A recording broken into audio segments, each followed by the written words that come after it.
तर हे पहा, मी ही अशी छान कैरी सोलून घेणार आहे.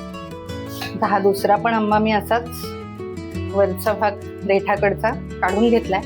आणि शक्यतो जेवढं पातळ सर ते करता येईल ना ते पाहायचं. ते सुकायला हवं, जेवढ्या जास्त लवकर सुकेल तेवढं आपल्यासाठी चांगलं आहे. हे पहा, हे असं.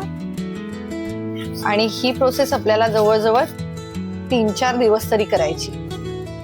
आता 3-4 दिवसांनंतर मी तुम्हाला दाखवेलच की त्याची पावडर कशी करायची ते. आणि त्यानंतर हे घालते, हे जिरं आणि बंद करून टाकायचं. आणि आता ह्याच्यामध्ये थोडंसं मी थंड होऊन देते, किंचितस थोडं थंड होऊन द्यायचं. आणि आपले हिंग. नुकतीच अक्षयतृतीया झाली आणि आंबे आणले होते आणि ते एकसाथ खूप सारे आंबे पिकलेत. आता हा पहा किती सुंदर आंबा आहे आणि त्याचा रंग आणि त्याचं आत्ता हा जो आंबा पिकलेला आहे ना अगदी व्यवस्थित पिकलाय. म्हणजे तो जास्त पण आपण जो म्हणतो ना आंबा उतरल्यानंतर म्हणजे जास्त पिकला ना की त्याला उतरलं असं म्हणतात, तर त्याची चव बदलते. तर तसं न होताच आपण तो छान पिकलेला असतानाच त्या आंब्याला जर आपल्याला म्हणजे पुढच्या काही दिवसांसाठी म्हणा किंवा महिन्यांसाठी किंवा अगदी वर्षासाठी जर साठवायचं असेल तर ते आपण आत्ता करू शकतो. तेव्हा मी त्याचं आता काय करणार आहे हे पुढे मी तुम्हाला दाखवतेच आहे. आणि इथे कैऱ्या आहेत पहा, ह्या पण आहेत तोतापुरी कैऱ्या आहेत. 2 तोतापुरी कैऱ्या आहेत. आणि ही पहा, ही जी एक आहे ही आहे आपली जी गावठी जो असतो ना आंबा त्याचा एक कैरी आहे. तर हे आता मी छान पाण्यात सगळं भिजवून ठेवणार आहे. अगदी 2-3 तास ते पाण्यात भिजवून ठेवायचं, म्हणजे त्याचा देठाचा भाग विशेषतः पाण्यामध्ये बुडालेला असला पाहिजे. संपूर्ण आंबा असा 2-3 तास मी इथे भिजवून ठेवतेय. आणि त्याचं काय करते हे मी तुम्हाला पुढे दाखवतेच आहे. श्री हरिहर ओम श्री सांब सदाशिव नमस्तु शुभम भवतु. सर्वांना माझा प्रेमपूर्व नमस्कार. आराध्य कृपेने कलेच्या विश्वामध्ये आपल्या या artisan vision of life canvas परिवारामध्ये मी कला साधक तुम्हा सर्वांचे मनापासून खूप खूप स्वागत करते. आणि एकच बोलावं असं वाटतं, जगा वेगळं व्हायचं असेल तर जगा वेगळं.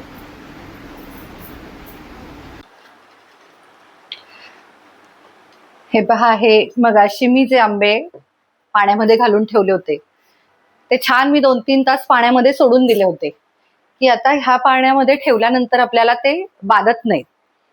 आता अक्षयतृतीया झाली आणि त्यावेळी भरपूर आंबे आणले गेले होते. आणि कसं झालं ना की एकसाथ बरेचसे आंबे पिकले. आता एवढे आंबे एकदम खाल्ले तर जाणार नाहीयेत, कारण तसं म्हटलं तर ह्या वर्षी म्हणा किंवा गेल्या काही वर्षांपासून उन्हाळा हा वाढतोच आहे. तर खूपही एक आंबा खाणं मला असं वाटतंय की उष्णता वाढण्याची शक्यता असू शकते. तर म्हणजे कसं की आपण आमरसही खातो, आंबा कापून खातो किंवा त्याचे बरेच पदार्थ आपण करून खातोच, आईस्क्रीम करतो. हळूहळू आपण ते करतच जाऊयात. पण काय होतं ना की आता हा आंबा 2च महिने आपल्याला उपलब्ध असतो. मग आता 2 महिन्यामध्ये आपण जेवढा जमेल तेवढा खाणार. पण त्यानंतर आपल्याला पूर्ण वर्षभरामध्ये जर एखादा पदार्थ करायचा असेल, आंब्याचा एखादा पदार्थ करायचा आहे, तर मग तेव्हा आपल्याला आंबा उपलब्ध नसतो. मग त्यावेळी काय करायचं, तर आता हा असा छान असेल आंबा. हा आंबा बघा किती सुंदर आहे आणि अगदी थोडा थोडा त्याला सुरकुत्या आलेल्या आहेत, म्हणजे हा आंबा अगदी व्यवस्थित पिकलेला आहे. हे पहा. आणि हा आंबा व्यवस्थित पिकल्यानंतर आता ह्याला काय करायचं, आपण छान पाण्यामध्ये 2-3 तास ठेवून द्यायचं. आणि एकतर आपण ह्याला त्याचा सगळा आंब्याचा रस काढून घेऊन आपण तो फ्रीज करू शकतो, म्हणजे आंब्याचा रस काढून ठेवू शकतो किंवा आंब्याची पावडर पण करू शकतो. पण हाच जर आंबा आपण पावडर करून ठेवली तर खूप छान राहतो. आता त्यासाठी काय करायचं, हे सगळे आंबे असे व्यवस्थित आहेत ना, देठाच्या बाजूला जिथे हा देठ आहे ना तिथे चीक असतो, तो छान धुवून घ्यायचा आणि त्याचा संपूर्ण आपल्याला रस काढून घ्यायचा. आता तुम्ही तो कसाही काढू शकतात, म्हणजे पूर्ण कापून घ्यायचा आणि मग त्यातनं रस काढून घ्यायचा किंवा मग सोलून घ्यायचा, आता आपण ते पाहूच यात पुढे. पण मग वर्षभरात म्हणजे तुम्ही केव्हाही, कधी केक करायचा असेल, कधी आईस्क्रीम करायचं असेल, कधी बासुंदी करायची असेल, कधी लस्सी करायची असेल, किंवा आपण गणपतीमध्ये आंब्याचे मोदकही करतो. बरेच प्रकार आपण करू शकतो. म्हणजे आपल्या गणपती बाप्पांना सुद्धा जर आपल्याला आंबे खाऊ घालायचे असतील किंवा आपल्या देवांना, आपल्या लाडक्या दैवताला आपल्याला जर का आंबा खाऊ घालायचा असेल वर्षभरामध्ये, तर त्याची तयारी ही आता आपल्याला करायची आहे. म्हणजेच काय, तर आपण गौरीमध्ये, गणपतीमध्ये, नवरात्रामध्ये आपल्याला उपवास असतात, त्यावेळी काही पदार्थ करायचा असेल तर आपल्याला ह्याचा उपयोग करायचा असेल, किंवा मी तर म्हणते दिवाळीमध्ये सुद्धा आपल्याला जर महालक्ष्मीला नैवेद्य करायचा असेल तर आपण ह्या गोष्टीला आत्ताच साठवून ठेवू शकतो. आणि त्याचीच ही तयारी आहे. छान आंबे जेव्हा असतील ना, अगदी जो छान आंब्याचा जो आपण पीक सीझन म्हणतो, की तेव्हा छान त्याचा एक सुवास असतो, त्याचा रंग छान असला पाहिजे, म्हणजे उतरलेला नसायला पाहिजे आंबा खूप, आणि तो कच्चाही नसायला पाहिजे, म्हणजे आंबटपणा नसला पाहिजे. त्यामुळे साखरही बॅलन्स होते. तर आता पाहूयात आपण त्याची पावडर कशी करता येईल ते. आणि दुसरी गोष्ट म्हणजे इथे पहा, हे आहे कैऱ्या. आता ह्या ज्या कैऱ्या आहेत ना लांबट, ह्या तोतापुरी आहेत, तुम्हाला माहितीच असेल. आणि ह्याची आपण चटणी करू शकतो, बरेच पदार्थ होतात आता खरं तर, पण मी आयत्या वेळी खाण्यासाठी असं लोणचं करतेय, ताजं लोणचं जे आपण म्हणतो ते. आणि ही एक कैरी मुलाने झाडाला, त्याला त्याच्या मित्राकडे गेले असताना त्याला झाडावरती मित्राने त्याच्या एक कैरी दिली आहे, तर ही एक कैरी आहे. आता 2-3 कैऱ्यांचं एकदम लोणचं काही मी ताजं करणार नाहीये, कारण आपण लोणचं हे असतंच, आपण खातच असतो. पण ताजं हे अगदी तेवढंच करायचं आणि तेवढंच खायचं, तरच त्याची मजा आहे. मग आता ह्या बाकीच्या कैऱ्यांचं काय करायचं, तर मग मी असा विचार करतेय की पन्ह करूयात. तर आता 2 कैऱ्यांचं मी पन्ह करतेय आणि एका कैरीचं मी लोणचं करते. तर आपण हे दोन्ही पदार्थ करूयात. तर हे पहा, मी ही अशी छान कैरी सोलून घेणार आहे. कैरी अगदी छान कडक आहे. आणि तोतापुरीचं म्हणजे मुळातच कसं आहे ना, की गोडवा असतो त्या कैरीला छान. म्हणजे इतर पेक्षा ह्या कैरीचा जो खाण्यासाठी आपण कैरी वापरतो ना, तर ती तोतापुरीची छानच लागते म्हणजे खायला. आणि याला साखर कमी लागते मुळात. म्हणजे आपण आता पन्ह करणार आहोत, तर त्यामध्ये आपण जेव्हा साखर किंवा गूळ घालणार, तर ते आपल्याला यामध्ये कमी घालावं लागेल. त्याच्यामुळे हे पहा, असं छान सोलून घेते. दोन्ही मस्तपैकी असे छान सोलून घ्यायचेत. मी तरी गुळ घालून करते, मी साखर घालून करत नाही. म्हणजे खरवस सुद्धा काही जणांना साखरेतला आवडतो, किंवा पुरणपोळ्या पण साखरेतल्या. तर मी पुरणपोळीला थोडीशी साखर घालते, पण गुळ महत्वाचा त्यामध्ये पण. हा पहा, छान असा सोलून घेतलाय. आणि याला काही सोललेलं नाही. आता याचे मी याचं लोणचं करणार आहे, ताजं लोणचं जे ते. आणि आता ह्याच्यासाठी काय करायचं, आपल्याला एक कुकरचा डबा घेतलाय, यामध्ये ही कैरी आणि ही एक, अशा 2 कैऱ्या घातल्यात. आणि अगदी थोडंसं पाणी घालणार आहे मी ह्याच्यामध्ये.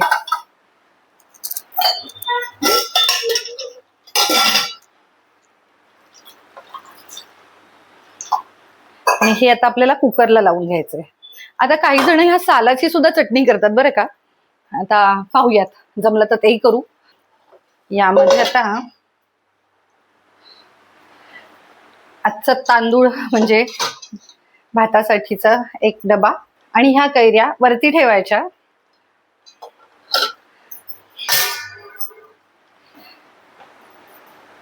आता हा जो आंबा आहे, तो मी मगाशी म्हटल्याप्रमाणे आपल्याला त्याचं रस काढून घ्यायचा आहे. हे सगळे आंबे आता मी छान धुवून घेतलेत. पुन्हा एकदा चोळून घ्यायचं पाण्यातून. आणि काय, असं वरचं हे पूर्ण काढून टाकायचं वरचं झाड. आणि हे असा संपूर्ण असा आंबा मी आता सोलून घेणार. आणि सोलून झाल्यानंतर वरचा जो त्याचा गाभा आहे त्याचा, तो पूर्ण मी मिक्सरला घालून त्याचं छान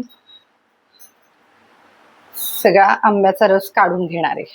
म्हणजे साखर घालायची आपल्याला त्याच्यामध्ये.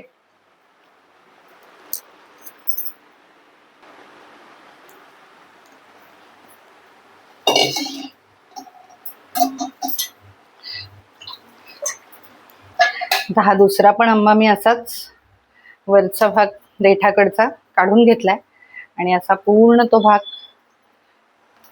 मी आता सोलून घेणार आहे. त्याच्यावरचं जे साल आहे ते संपूर्ण काढून घेणार आहे. हे असे आंबे सगळे सोलून झालेत आणि आता ही बाजूला ठेवून देते मी. आणि हे पहा इथे काय केलंय पांढऱ्या कपड्यांवरती.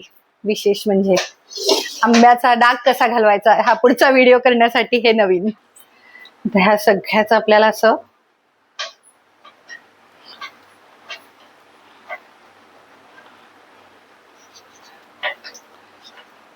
पूर्ण त्याच आंबे काढून घ्यायचे, म्हणजे त्याचं गर काढून घ्यायचं आपल्याला सगळं त्याचं.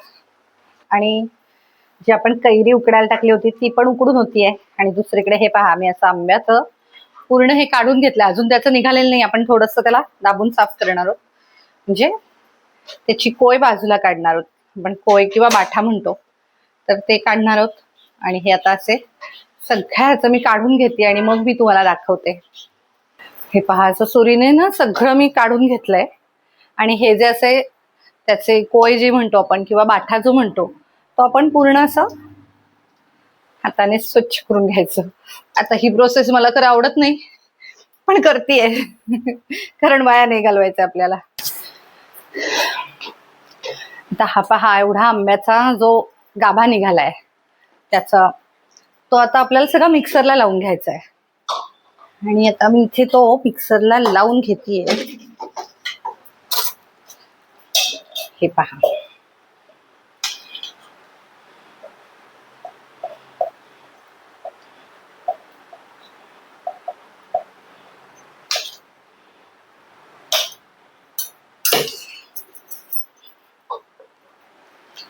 आणि हे छानपैकी पिस्त्याचं दूध तर ते थोडस मुलांसाठी थोडीशी काहीतरी तयारी चालू असायला हवी. आता थोडा आवाज होईल मिक्सरचा थोडा, त्यामुळे 2 मिनिटं मी फक्त मध्ये ब्रेक घेतेय.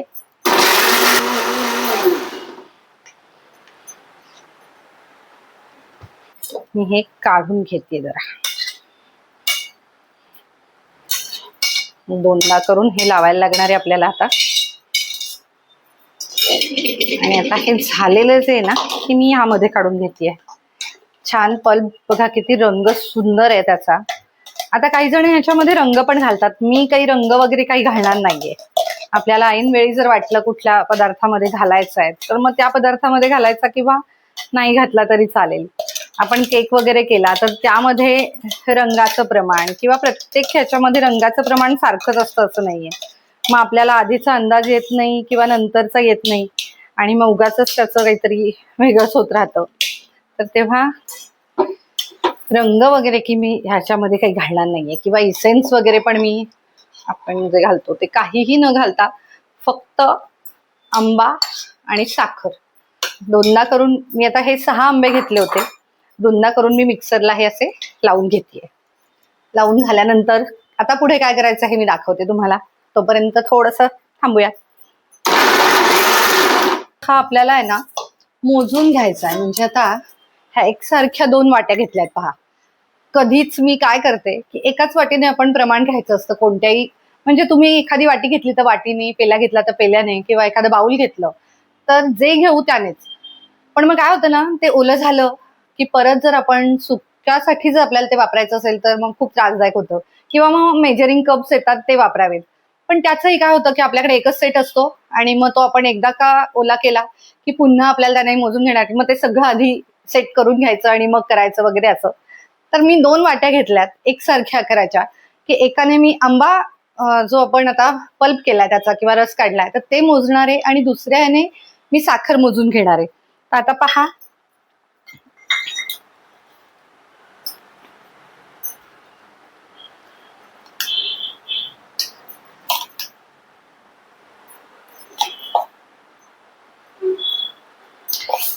एवढा घट्ट झालाय पहा हा असा. म्हणजे चमच्यात जर घेतला ना तसं आहे बघा. गठ्ठाच्या गठ्ठाच असा तो पडतोय. आणि आता पूर्ण हे असं मी भरून घेतलंय. ही 1 वाटी झाली आहे.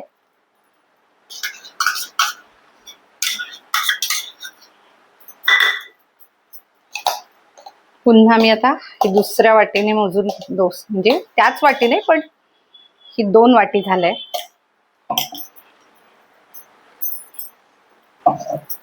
तर ही आहे 4थी वाटी.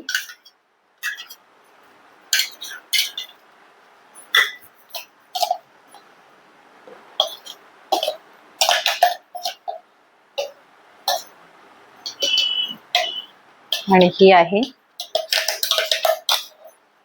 5वी वाटी. म्हणजे 6 आंब्यांपैकी आपल्याला हे 5 वाट्या रस मिळालेला आहे. आता आपल्याला ह्यामध्ये एकतर आपल्याला जेवढ्याच तेवढी साखर घालायची आहे, किंवा थोडीशी जास्त घालायची आहे, किंवा थोडीशी कमी घालायची आहे. त्याचं कारण असं आहे की तुम्हाला थोडासा आंबा खाऊन, थोडासा चाखून पाहायचा आहे. खाऊन म्हणजे थोडंसं आपल्याला, किंवा तुम्हाला आवडत असेल तर तुम्ही वाटीभर घेऊन आमरसासारखं खाऊ पण शकता. आणि तो कितपत गोड आहे याच्यावरती त्या आंब्याचं म्हणजे तुम्हाला त्यात किती साखर घालावी लागणार आहे हे ठरवावं लागेल. आता आंबा जर गोड असेल तर फार साखर घालण्याची गरज नाहीये. आंबा जर कमी गोड असेल तर आपल्याला त्यामध्ये थोडंसं साखरेचं प्रमाण वाढवायला लागणार आहे. पण अंदाजे धरून चालायचं की आपल्याला जेवढी वाटी आमरस निघालाय त्यापेक्षा म्हणजे तेवढी घालावी लागेल, किंवा त्यापेक्षा 1 वाटी जास्त किंवा कमी घालावी लागेल. मग ते गोडीवर अवलंबून असेल आंब्याच्या, किंवा आंब्याची कुठला आंबा घेतलाय आपण त्यावरही अवलंबून असू शकतं. आता हा हापूस आंबा होता, 6 आंबे होते. ह्या वाटीच्या प्रमाणाने ते 5 वाट्या झालेले आहेत. आणि आता मी ह्याच्यात 4 वाट्या साखर घालतीये, कारण हा आंबा अत्यंत गोड आहे आणि ह्याच्यामध्ये रंग सुद्धा खूप सुरेख आहे. त्यामुळे रंग घालणार नाहीये.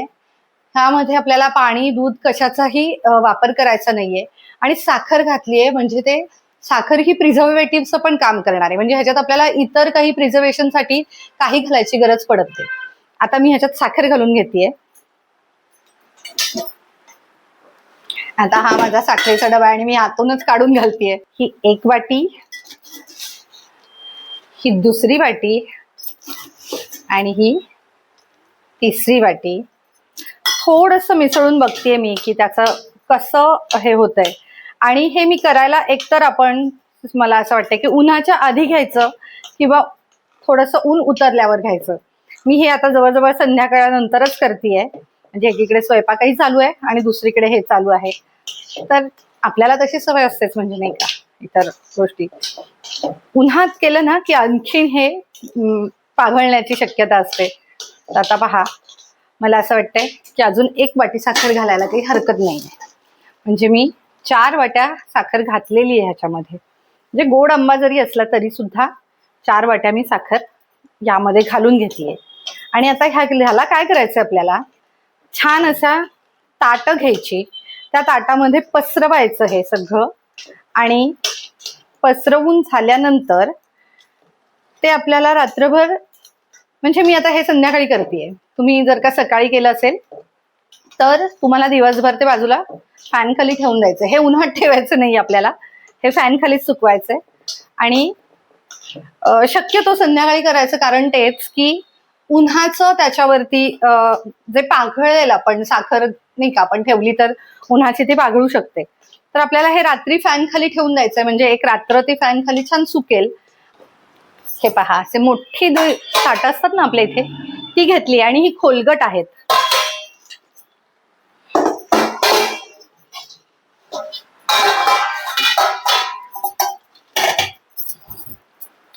आणि आता यामध्ये हे छान ओतून घ्यायचंय.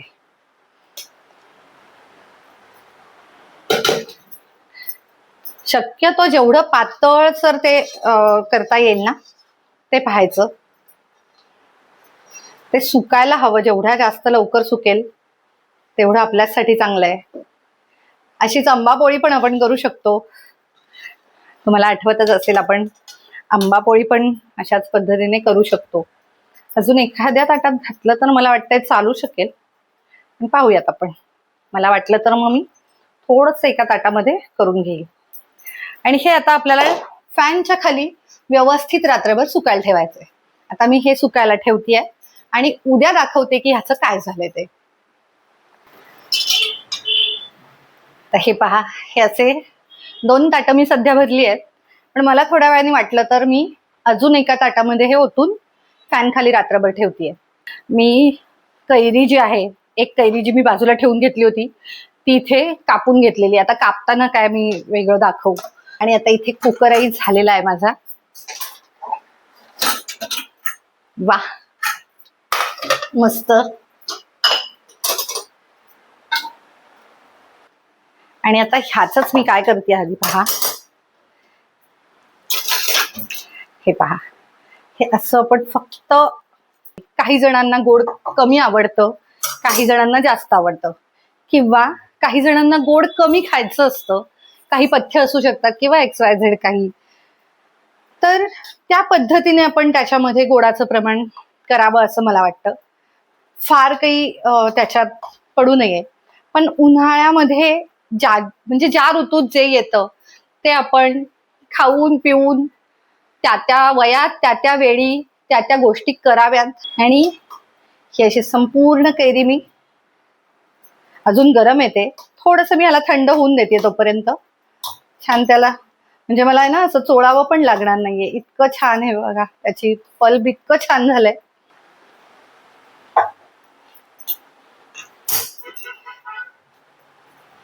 आता हा पल्प असा ठेवला ना आपण, तर एखादी आमटी करायची असेल आपल्याला आणि त्याच्यामध्ये सांबर मध्ये म्हणा, त्याचं जर थोडंसं, किंवा त्याची कढी आपण करू शकतो, तर वेगवेगळे प्रकार होऊ शकतात.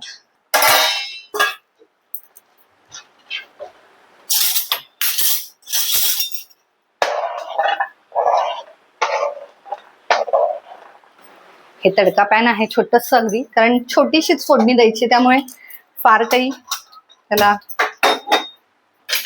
आवश्यकता नाहीच आहे.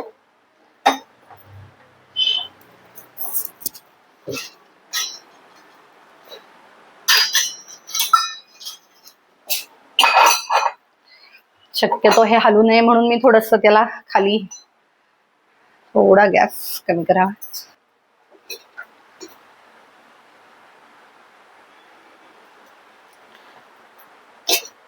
यामध्ये आपल्याला जिरं, मोहरी, हिंग असेल तर हिंग, हळद. आता हिंगाचा खडा आहे, पण मी अजून त्याचं काही हिंग केलेलं नाहीये, तर ठीक आहे. आपल्याला आजच्या दिवस आपण, पण हिंग घालायचं विसरू नका तुम्ही.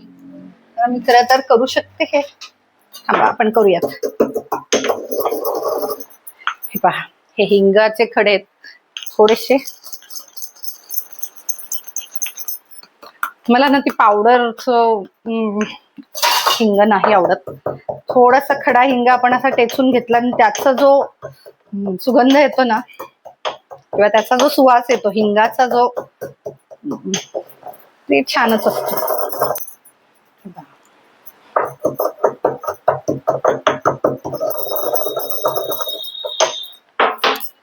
छान आता गरम होऊन द्यायचं ह्या तेलाला. तेलाचं हे गणितच आहे की तुम्ही छान त्याला गरम झाल्यानंतर जी फोडणी बसते ना कोणत्याही पदार्थाला, मुळात म्हणजे पळी फोडणीचं जे वरण करतो ते, काकडीची कोशिंबीर आणि ही अशी लोणची वगैरे, किंवा मी तर म्हणते सगळ्याच ह्याला, म्हणजे फोडणी फार महत्वाची गोष्ट आहे. आता ह्यामध्ये मोहरी पण पहा, 2 प्रकारच्या मोहरी असतात. एक अगदी बारीक असते आणि एक जाड असते. तर मोहरी पण कशात वापरायची, कशात नाही वापरायची, किंवा कोणती बारीक कशात वापरायची, मोठी कशात वापरायची, हे गणित असायला पाहिजे. तर ही आहे, ही मोठी मोहरी आहे.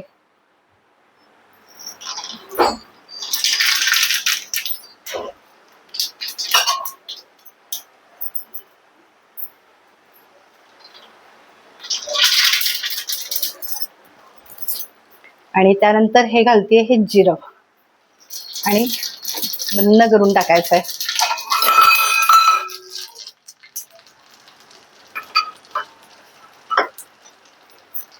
आणि आता ह्याच्यामध्ये थोडस मी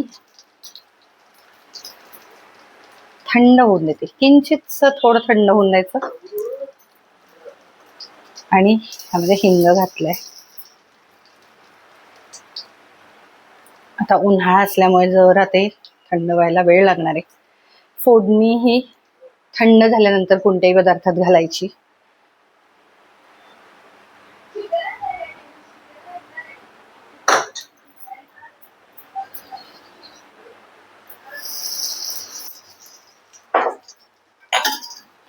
आता हे आहे काश्मीरी मिरची पावडर, तर मी तीच घालतीये.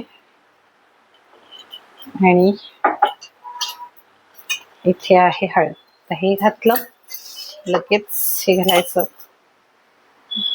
आणि ही फोडणी ओतून घेतीये म्हणजे ती जळणार नाही, कारण हे फार गरम आहे.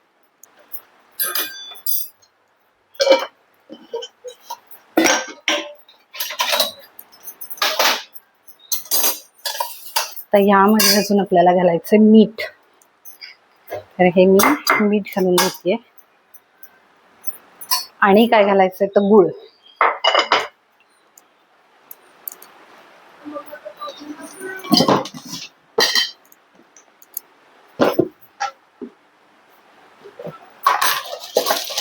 तर ही अशी गुळाची पावडर करून ठेवलेली असते, ही थोडीशी घालायची.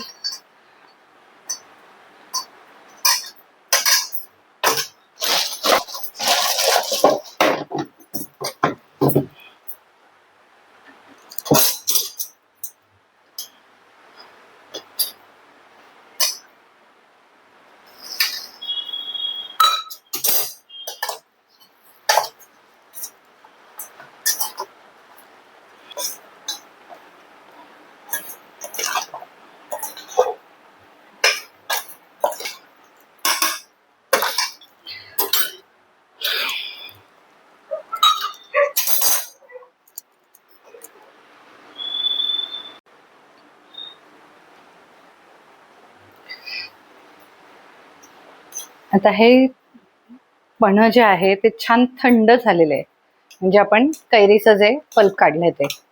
आता ही जी पोय आहे ती आपल्याला छान स्वच्छ करून घ्यायची. ही अशी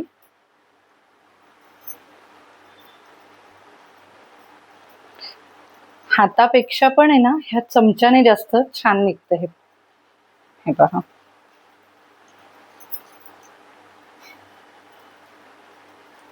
संपूर्ण असं आहे ना, चमच्याने खरबडून खरबडून त्याचं संपूर्ण पल्प असं काढून घ्यायचंय आपल्याला.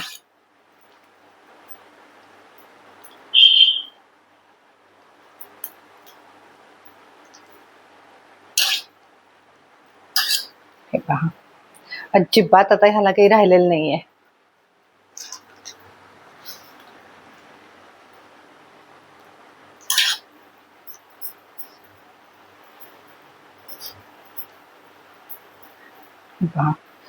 संपूर्ण त्याचं बाठ्याचं निघालेलं आहे किंवा कोळीचं. आणि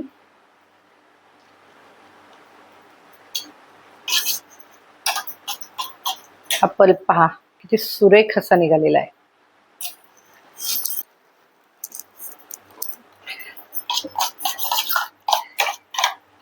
हा छान असा थोडा मी मिसळून घेतलाय. आता आपली कैरी, मी नेहमी म्हणते की आपल्याला आंबा आणि कैरी हे किती आंबट आहे किती गोड आहे ह्याच्यावरती आपल्याला गोडाचं प्रमाण ठरवायचंय. आणि शक्यतो ते चाखून पाहायचं. मग आंबा असू देत, आंब्याचं आपण जे काढलेलं पल्प असेल किंवा मग कैरीचं काढलेलं पल्प असेल, थोडंसं चाखून पाहायचं कितपत आंबट आहे. अगदी खूप काय रे माऊ, काय हवंय तुला? आमचं माऊ ओ. आणि मग त्याच्यामध्ये आपल्याला साखर किंवा गुळ घालायचा. आता मी तरी गुळ घालते, कारण ते आता उन्हाळ्यामध्ये आपण गुळपाणी वगैरे देण्याची पूर्वी पद्धत होती. तर त्याचं कारणही तसंच आहे की गुळ घातल्यामुळे ते जास्ती पौष्टिक होतं. आणि आता मी शक्यतो बऱ्याच गोष्टींमध्ये गुळच वापरते.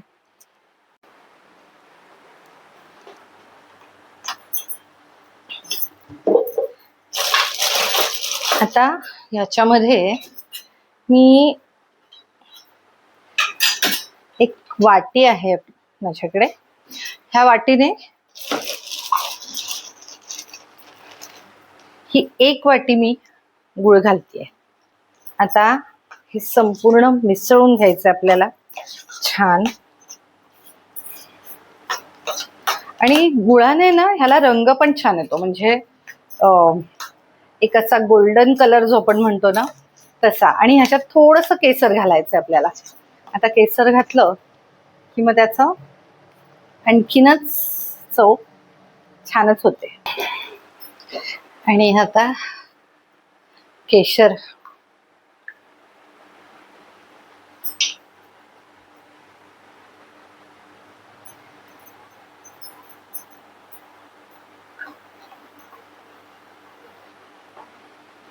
हे पहा, इथे केसर दिसत असेल तुम्हाला. ह्यात मी आता हे मिसळून घेतलंय. केशराचा एक वेगळाच सुगंध येतो त्याला. आणि रंग तर आहेच, म्हणजे गुळाचाही रंग आणि केशराचाही रंग येतो, पण केशराने एक वेगळाच सुगंध येतो. तर ते घालायचं आपल्याला विसरायचं नाहीये. आणि आता थोडंसं जायफळ आणि वेलदोड्याची पूड.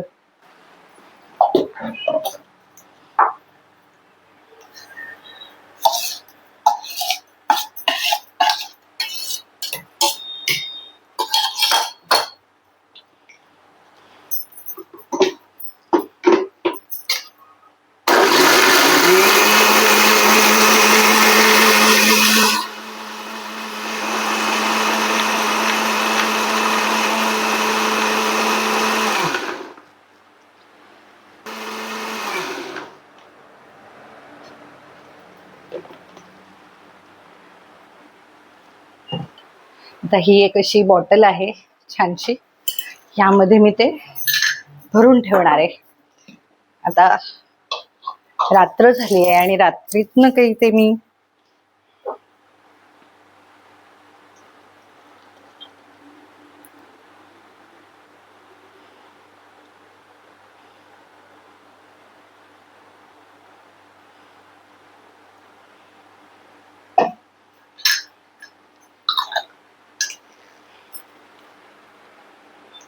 आता हे पण आपल्याला जेव्हा करायचंय तेव्हा एक पळीभर एका ग्लासमध्ये घालायचं.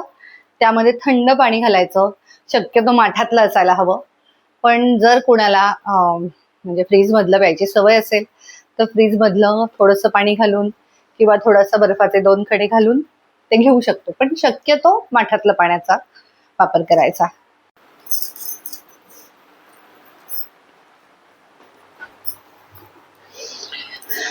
तेव्हा आजचा हा ब्लॉग मी आंब्यांचा रंग मी म्हणेल, कारण हाही फार सुंदर आहे. आंब्यासारखा रंग सुद्धा अगदी, म्हणजे आपण म्हणतो ना की कुठला जर आपल्याला रंग सांगायचा असेल पिवळ्या रंगाचा, तर आंब्याचा रंग किंवा मँगो कलर असं आपण सांगतो. एखादी साडी घेताना सुद्धा आपण हा रंगाचा उपयोग करतो की मला मँगो कलरचं ड्रेस हवा आहे, मला मँगो कलरची ओढणी हवी आहे, किंवा एखादी साडी असेल तर मँगो कलरची हवी आहे. तर असं आपण सांगतो, म्हणजे त्या कलरला सुद्धा खूप महत्व आहे, आंब्याच्या रंगाला. आणि त्याचा सुगंध, त्याचा सुवास, त्याची जी एक वेगळी चव आहे. आणि ह्या सगळ्याचा मला असं वाटतं की हाही एक रंगच आहे. आणि आपण त्या आंब्याचा, म्हणजे आधी असताना ती कैरी असते, ती हिरव्या रंगाची असते, त्याची चव वेगळी असते, ती अत्यंत आंबट असते. आणि जेव्हा ती परिपक्व होते तेव्हा त्याचा गोडवा हा अगदी, म्हणजे आपण म्हणतो ना की ब्रह्मानंदी टाळी लागावी इतका सुंदर अगदी ती त्याचं म्हणजे चव आणि सुगंध असतो.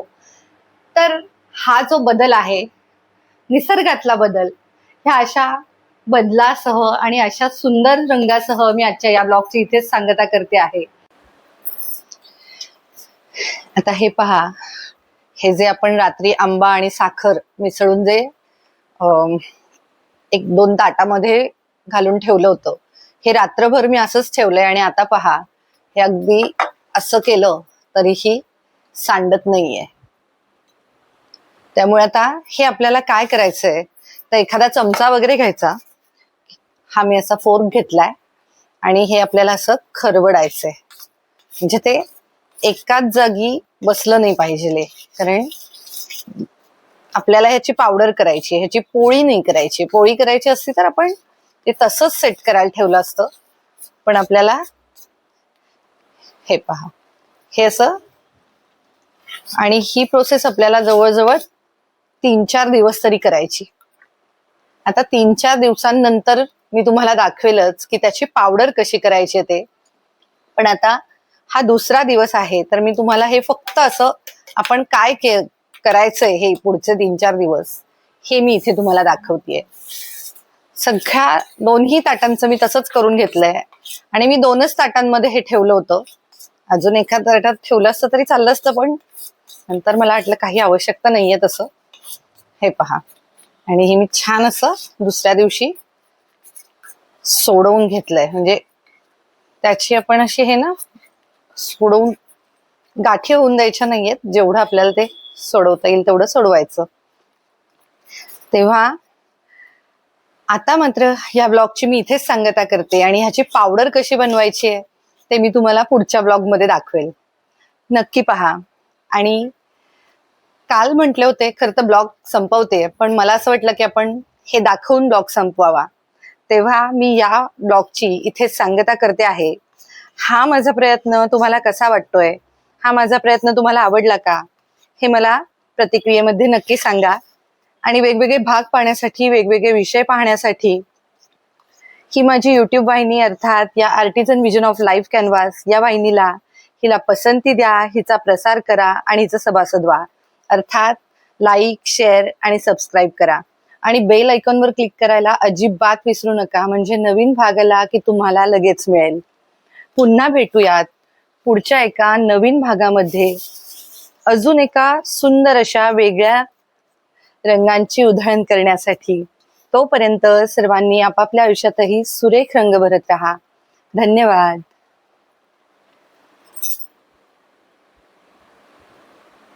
ऐगो